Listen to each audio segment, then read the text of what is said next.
In this video, we are going to talk about eukaryotic cells and cells in general, and we're going to learn about the different structures in a cell and their function.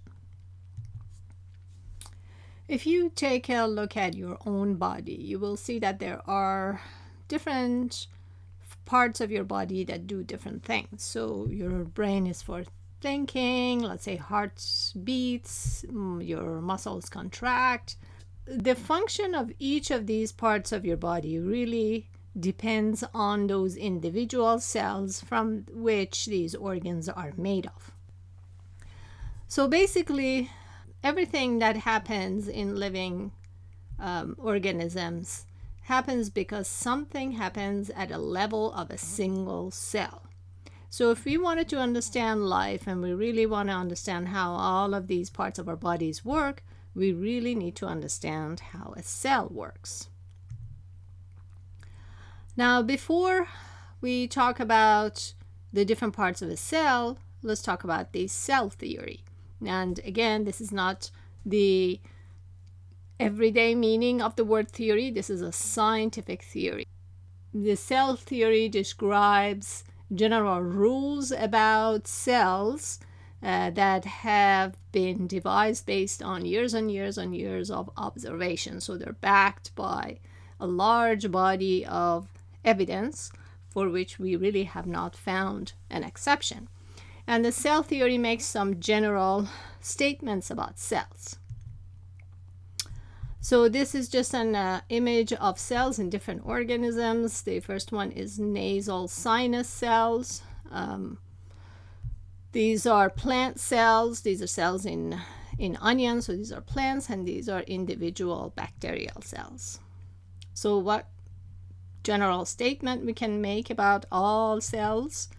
There is a really nice video that talks about the history of cell theory. It's kind of for more entertainment and general information.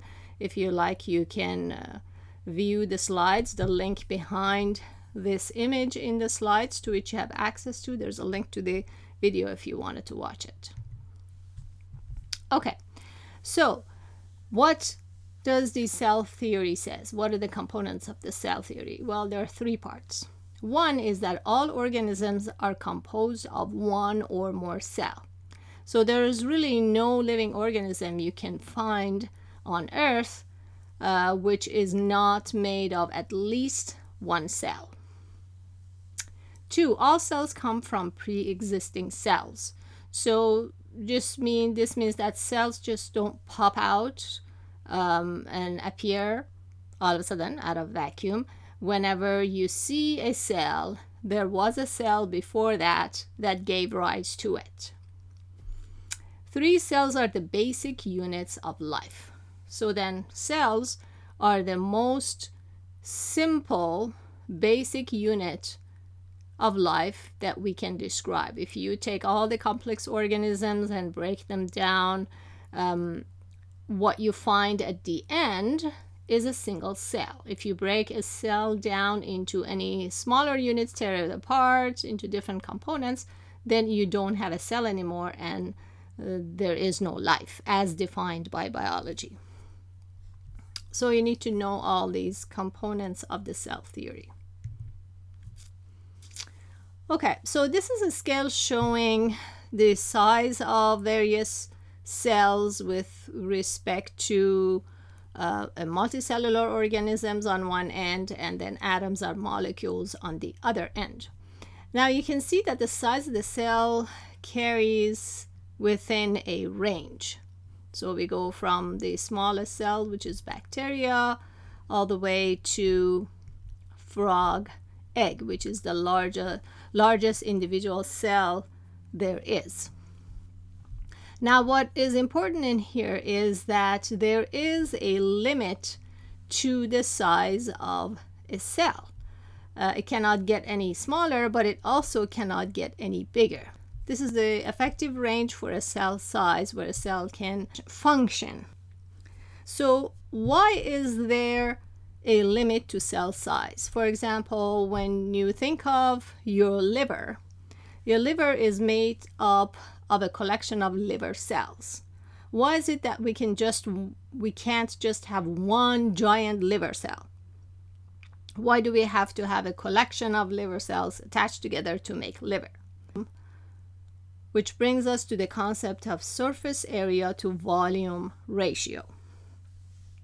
Now, there are two different things that are very important for a cell to survive. One is having enough volume to have all the components inside the cell, so that it has all the necessary molecules and organelles in it to function. At the same time, the cells need to have enough surface area around them such that they can absorb nutrients from the environment. What happens when the cell functions and absorbs material from outside the cell and also moves things around inside the cell? These movements of molecules have to happen very quickly. If it takes too long for these molecules to move around, then things can't happen and it takes too long. And when the cell is in the wrong size, it actually dies. So there has to be enough surface area for a cell to have enough surface to interact with the outside world, but it can't be big enough, too big, such that molecules will take a really long time to move around inside of it. So how does nature solve this problem? Well, it has an ideal surface to volume ratio. So the ideal condition is to have the largest surface area while you can have as much as possible limiting the amount of volume. So that leads to a situation where cells that have a large surface area to volume ratio, they survive better. They are in the best condition. So now let's imagine these two cubes as models of cells. The cube on the left has a volume of 1 millimeter cubed and a surface area of 6 millimeters squared. The one on the right has a larger volume and also a larger surface area. Which one functions better? We really can't tell until we do the math, but you can imagine that when you have too much of a volume here, it's going to take molecules much longer time to travel inside the cell, whereas this one has a smaller volume, so things can happen quickly here, and there's enough surface area to exchange material with the outside world. So the surface to volume ratio for this one is 6:1, and the ratio for the bigger cube is 3:1. So this cell actually will function better because it has a large surface area compared to its volume. It manages to keep the space in which molecules need to move around small enough, but then have a large enough surface to be able to talk with the outside world. So that is why there is a limit to the size of the cell. You can't make a cell too big, otherwise it's just the volume is going to be too big for a cell to work efficiently. There is a nice video explanation of the importance of surface to volume ratio, and there are specific examples of it. It's a really, really nice video. I'm not going to play it here, but I would like you to watch this video and come to discussion and be prepared to answer questions about it.